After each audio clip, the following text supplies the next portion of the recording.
Kalau 6,7%, Yap. di US Treasury 3,5-4% ada SVB yang jadi korban.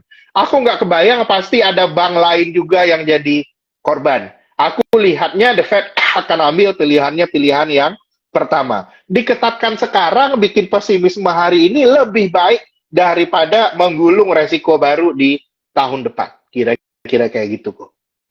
Nah, kalau tahun ini mereka nggak ngetatin, kalau kita ngomong sekarang banyak orang yang udah betting bahwa suku bunga menuju peak ya Pak ya. Terus terang saya sendiri juga melihat ini suku bunga udah nggak jauh harusnya Ya udah nggak jauh, menuju peak itu kan. kita agree ya. Tapi betul, tapi ketika dia menunda tahun depan ini pasti banyak korban karena apa? Bank-bank besar itu kan pasti juga banyak yang berpikiran seperti kita. Oh ini udah nggak jauh nih, mereka udah berani collect government bond, gitu kan? Di situ itu menambah bahaya lagi. Itu menambah bahaya Betul, lagi. Jadi aku betul, sebenarnya itu yang paling takutin tuh gini. Tahun lalu itu kita berkali-kali gagal bearish kok. Gagal bearish itu justru fueling krisis baru di depan sebenarnya kan. Ini gara-gara likuiditas itu banyak. Kalau aku sih lihatnya masih agak terlalu apa namanya ya, terlalu early juga buat market expecting red cut. Kalau ada eventually aku yakin red cut itu akan terjadi. Tapi kalau market expecting red cut tahun ini dan mereka langsung nurunin yield dan lain-lain, ini akan memfueling resiko baru di kemudian hari. Kira-kira betul. seperti itu. Jadinya yang aku Kalau pikir, aku lihat The Fed itu harus demi credibility-nya dia. Dan jangan lupa lagi rekan-rekan, perbankan itu tidak ada di dalam statutanya The Fed. Nggak ada. Yang ada itu kestabilan harga. Targetnya itu kestabilan harga dan employment. Nah, itu yang kita lihat. Walaupun perbankannya adalah channel. Nah, itu kita bukan targetnya. So far, channelnya bermasalah, tapi target udah hampir tercapai. Jadinya ya aku lihat baru ketika targetnya ini tercapai, inflasinya udah turun, baru The Fed bisa full power ngasih support ke perbankan. Apakah bisa suku bunga naik tapi ada bailout ke perbankan? Tidak apa-apa. Nah, yang harus kita lihat ke depan itu ini polisinya berhasil atau enggak. Polisinya berhasil atau enggak itu akan kita lihat nanti di data kuartal 2 GDP Amerika Serikat dan stock market. Kalau stock market pesimis, berhasil turun signifikan lagi, ini dekat bawah dulu ya. Minggu depan kayaknya 2 minggu depan ada harapan selalu nih. Ada harapan dekat bawah. Habis itu turun lagi lebih dalam. Bulan Mei atau April itu baik. Itu yang aku lihat. Itu yang sama-sama kita lihat sekarang. Dan ini aku lihat ya kalau belajar dari apa yang terjadi 2008, desperation-nya mesti dalam dulu. Karena tanpa desperation, adjustment, dan juga uang yang dibutuhkan untuk bisa melakukan rescue package tanpa bikin inflasi itu nggak tercapai. Itu prosesnya. Nah, menjelang proses ini, selalu ada trade yang menarik. Dari November kemarin, gua sama Koberna, kita bullish gold. Kira-kira seperti itu. Gold, aku lihat masih akan kencang. Kripto, mungkin Bitcoin ikutan. Sama-sama seven soalnya. Tapi saya lagi, kripto bukan uang, itu aset. Jangan lupa lagi ya, beda-beda. Nanti aku mau bahas lagi tuh, apa bedanya uang dan aset? Nah, itu beda soalnya. Ntar itu bisa. oke. Jadi mungkin gini buat teman-teman yang tadi dengerinnya putus-putus, ya prinsipnya sih gini. Yang dikatakan Pak Fahrul ini saya setuju berat. Fed harus naik bunga. Karena kalau Fed nggak naik bunga itu cuma menunda batuk menjadi muntaber. Kasarannya kayak gitu. Nah, kita nggak pengen batuk jadi muntaber. Kita pengennya batuk dikasih obat batuk sembuh. Gitu kan. Ngapain batuk cuma dikasih permen doang mungkin nahan sebentar, tapi nanti di belakangnya bisa jadi muntaber. Nah, di sini tantangannya memang dalam 2 minggu ke depan, apakah mereka bisa contain atau enggak, apakah perbankannya berhasil di breeding tidak, apakah kepercayaan masyarakat bisa balik atau tidak.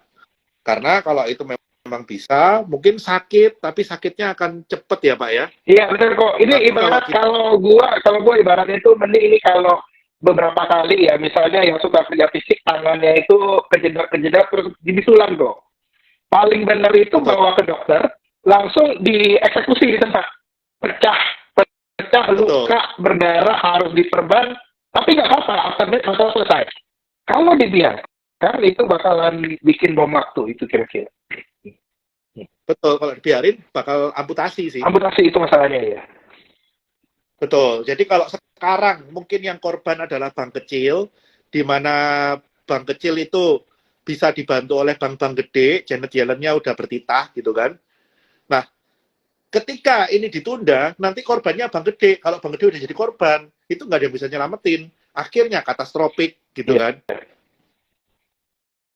Oke. Nah, mungkin kalau kita bungkus dulu view untuk minggu depan, berarti kan kita tinggal tunggu nih realisasi dari 11 bank itu untuk First Republic ya.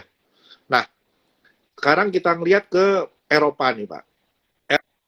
Eropa kan kita tahu nih, kemarin Credit Suisse sempat dikontain oleh Bank of Saudi Arabia bulan 10 ya Pak ya, bulan 10 yang kita khawatir dia meledak. Ternyata nggak jadi meledak karena ada capital injection dari Bank of Saudi Arabia, di mana ini udah mentok, dia nggak bisa nambah lagi nih Pak, udah 10%. Sehingga National Bank of Swiss mau capital injection dan meminta UBS untuk masuk ke Credit Suisse. Nah, ini kira-kira seberapa panas nih Pak? Kita kan tahu nih UBS dan Credit Suisse ini kan bebuyutan dari zaman dahulu kala nih Pak. Dan pasti UBS nggak akan mau ambil Credit Suisse dengan harga mahal. Terakhir sih kalau nggak salah 1 billion ya Pak ya? Ya, 1 billion. Nah, ini kira-kira fair price atau very discounted price atau bagaimana Pak kalau dari pandangan dan peluang untuk menyelamatkan Credit Suisse ini temporer seperti Bank of Saudi Arabia atau ini mungkin bisa menjadi jalan keluar yang permanen untuk Credit Suisse Pak? Kalau aku lihat mau nggak mau ya harus ada akuisisi ya. Ini udah kedengaran ya masuk kata-kata. Udah jelas. Agak keras dengeran Pak. Sekarang udah jelas. Mungkin ya? dari headset. Hah? Ada keras. Mungkin dari headset. Oh dari headset. Bentar headsetnya aku ganti dulu bentar ya. Aku keluar bentar. Oke.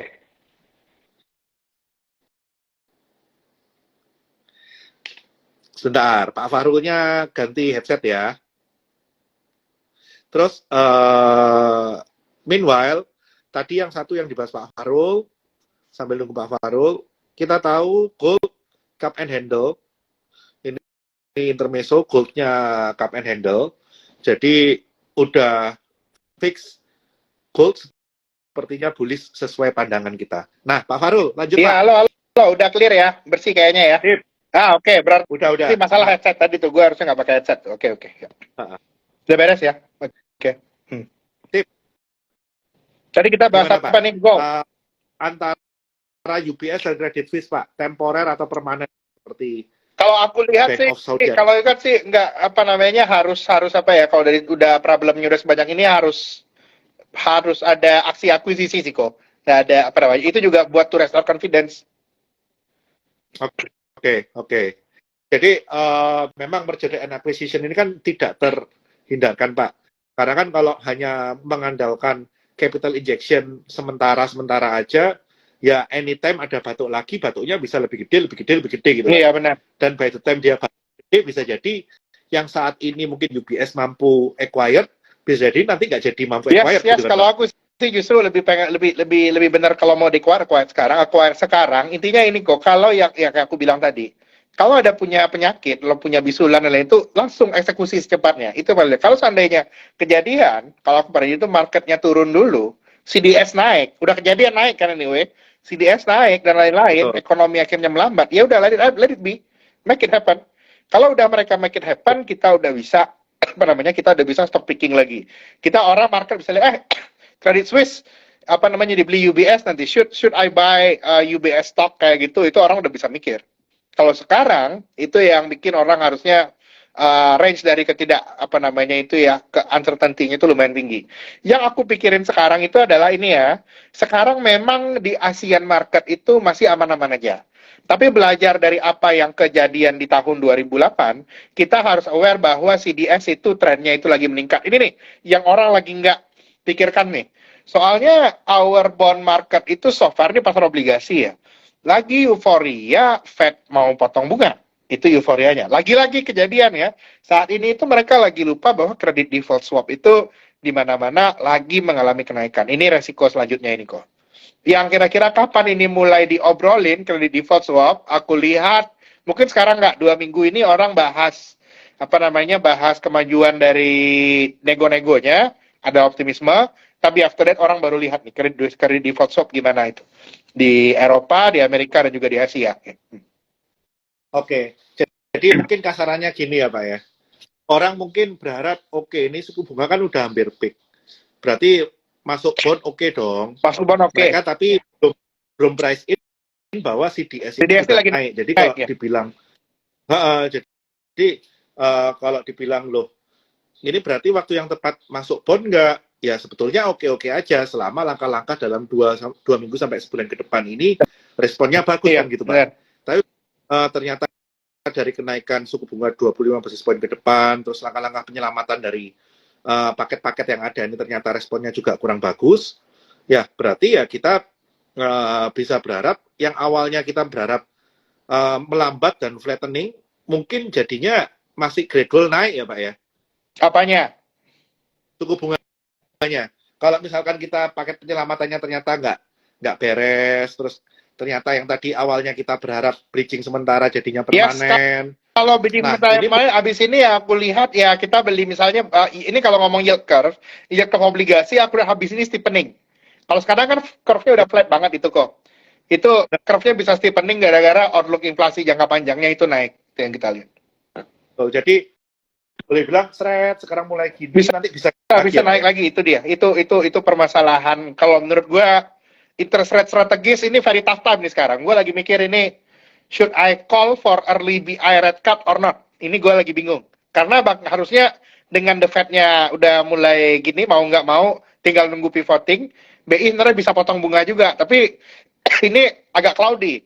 Kalau potong bunga, tapi CDS-nya naik kan lain cerita kok. Ini juga, yang mesti kita perhatikan. Ya. Lu kredit default risk lu naik, resiko lu naik, kok premi resikonya turun gitu kan? Itu agak nggak masuk soalnya. Itu yang bikin kita lagi bingung sekarang nih ya. Kalau menurut saya sih kalau naikin suku bunga lagi mungkin BI akan laggard. Jadi setelah Amerika kelihatan di atas 5% baru BI mungkin akan ambil langkah naik lagi. Tapi kalau nurunin suku bunga Pak, kayaknya BI bisa leading deh. Begitu Amerika flattening aja BI yes, aku udah lihat ini sebenarnya udah bisa early rate cut itu kita nanti. Tapi syaratnya ini 2 minggu sama 2 bulan ke depan ini mesti kelar. Tapi kalau mau kelar dari sisi financial market itu mesti in desperation, mesti anjir takut. Ini nggak jadi, ini nggak kelar, itu mesti kayak gitu. Kalau itu kayak 2008, at the peak of the desperation, after itu semuanya tinggal hope aja. Itu yang paling kita tunggu. Sekarang ini posisi aku ngobrol kemana-mana, ketemu institusi investor, ketemu retail, ketemu yang pakar-pakar, semuanya bingung. Aduh, ini gimana ya? Kita tunggulah. Penyesuaiannya 2 minggu lagi, kira-kira kayak gitu. Betul, karena what if situation-nya terlalu banyak faktornya, Pak. Terlalu banyak faktor and moving. Every day itu ada kabarnya bank yang goyang. Tiap hari kabarnya kan? Tiap hari ada bank goyang, setiap hari ada langkah penyelamatan. Ini saya persis dejavu 2008 waktu dari Bearston sampai ke Lehman itu saya setiap hari susah tidur karena apa Pak? Waktu itu nggak ada investing.com ya.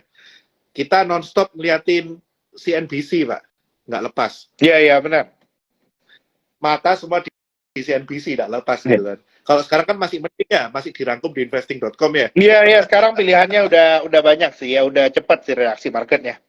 Tapi yang yang kita kalau menurut gue sekarang sih kemarin-kemarin kan awal minggu bilang ini nggak material, ya kan? Ini kayaknya nggak material, non systematically important bank. Ya. Tapi kalau makin hari ternyata makin banyak, itu kita nggak tahu tuh. Itu yang mesti kita lihat dalam 2 minggu depan. Dan hal yang paling penting ya kalau menurut gue itu buat The Fed dan kawan-kawan itu harus bisa memastikan likuiditas itu secure in the system, masuk ke sistem, nggak boleh nyebar di ekonomi sekarang.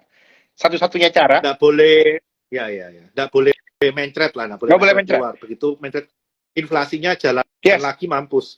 Satu-satunya cara supaya nggak boleh mencret, aku lihatnya harus dibikin situasi itu very risk averse. Very risk averse kalau di US, uang itu lari ke BOA, lari ke JP, Citigroup dan kawan-kawan. Lalu Betul. bond spread high yield itu harus meningkat. Bond spread harga obligasi corporate itu harus turun. Harga obligasi government itu harus naik. Itu yang aku lihat kondisinya. Kalau itu terpenuhi, desperation-nya lumayan tinggi, selesai cepat. Itu paling aku butuhin kok.